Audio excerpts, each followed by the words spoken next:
Good evening mga kapuso! Literal na makapagpigil hininga ang episode ng Lolong Bayani ng Bayan dahil ang matinding laban dinala na rin sa ilalim ng tubig. Doble effort nga raw ang ibinubuhos ni Ruru Madrid para mas mapaganda pa ang serye. Makichika kay Aubrey Carampel.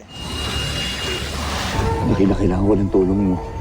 Para makuha ang hiyas na ubdaw na nagpagaling kay Elsie played by Shaira Diaz. Sinuong ni Lolong, played by Ruru Madrid, ang bahagi ng dagat malapit sa Isla Pangil. Para ma-achieve yan, sumabak sa underwater scenes si Ruru. Nakailang langoy at sisid siya sa ilalim ng tubig. Sa lahat ng bubuo ng Lolong, talagang 100% binubuhos po namin ang lahat ng aming mga kaya para po makagawa at makapagbigay po kami ng mga gandang eksena para po sa mga manonood.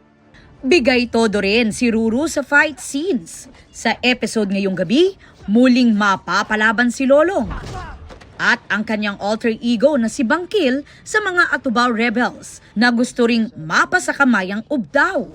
Simula ng araw ito ng laban ng lahi kontra lahi. Lolong!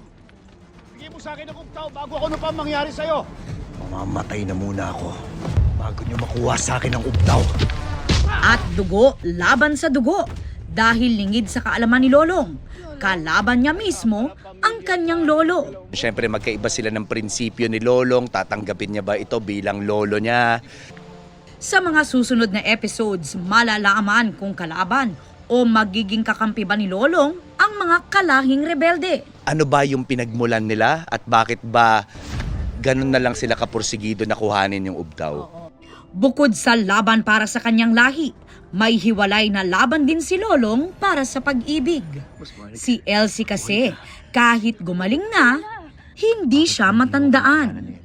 Maraming kilig at marami ring sakit na mararamdaman dito. Siguro ito maibabalik kung papaano ba ang magiging buhay ni Lolong at ni Elsie kung magsisimula talaga sila, simula dun sa scratch talaga. Aubrey Carampel, updated sa showbiz happenings.